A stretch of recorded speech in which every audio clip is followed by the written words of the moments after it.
अगर भारत सरकार के मंत्रियों की लिस्ट बनाई जाए और नंबर देने की बात हो तो हर कोई कहेगा कि जयशंकर टॉप पर है और नितिन गडकरी दूसरे नंबर पर, और 3 नंबर पर कई मंत्रियों के बीच फाइट होगी, क्योंकि नंबर 1 के लिए विदेश मंत्री का काम देखकर सभी की सांसें अटक जाएंगी और सबकी बोलती भी बंद हो जाएगी, क्योंकि भारत के विदेश मंत्री मोदी की निगरानी में ऐसे निखरे हैं कि पूछना नहीं।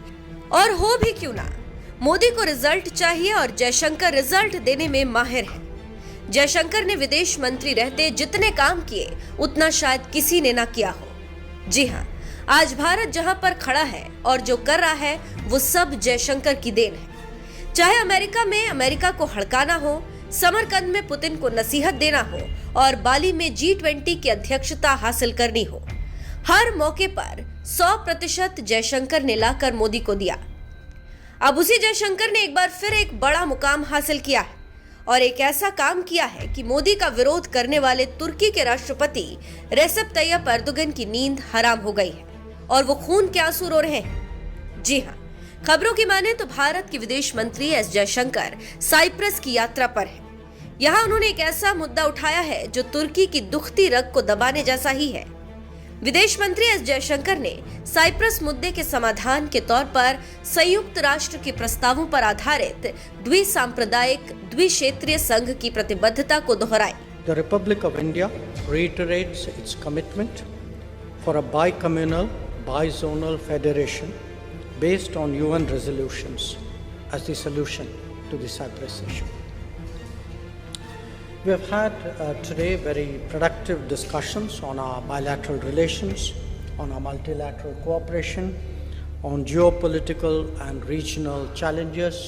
So we exchange views on our respective neighborhoods, on the Indo-Pacific, on the Middle East or West Asia as we call it, on Europe, on India-EU relations. And I must say it was the exchange of views was something I valued very greatly.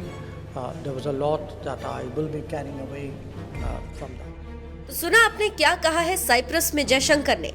अगर आपने नहीं समझा तो हम आपको समझाते हैं। जयशंकर ने साइप्रस के अपने समकक्ष लोआनिस कासोलिडेस के साथ सार्थक चर्चा करने के बाद एक संयुक्त संवाददाता सम्मेलन में बड़ी बात कही और कहा कि भारत साइप्रस मुद्दे के समाधान के तौर पर संयुक्त राष्ट्र प्रस्तावों पर आधारित द्विसांप्रदायिक द्विक्षेत्रीय संघ की ओर अपनी प्रतिबद्धता को दोहराता है।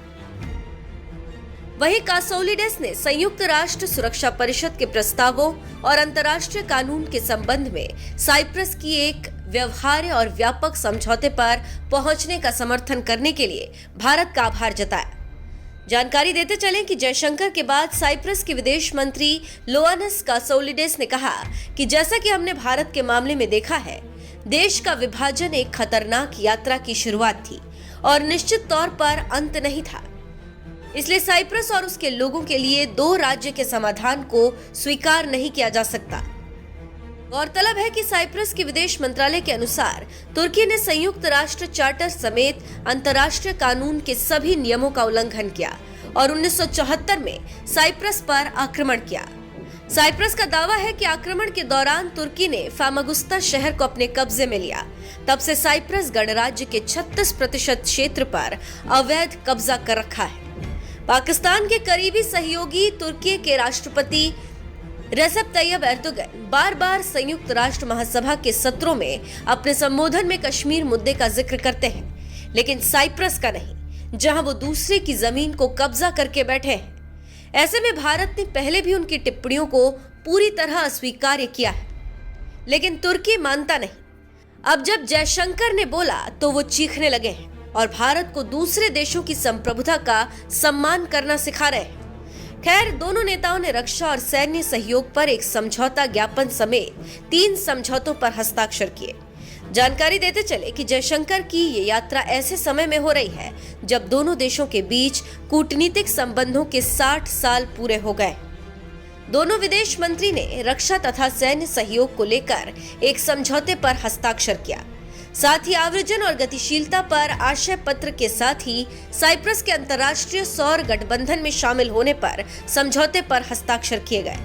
दोनों नेताओं ने विश्व शांति, स्वतंत्रता और लोकतंत्र पर भी अपने विचार साझा किए। बस इसी बात से तुर्की और तुर्की के राष्ट्रपति बौखलाए हुए हैं। देखना होगा कि अब क्या बयान देते हैं एर्दोगन।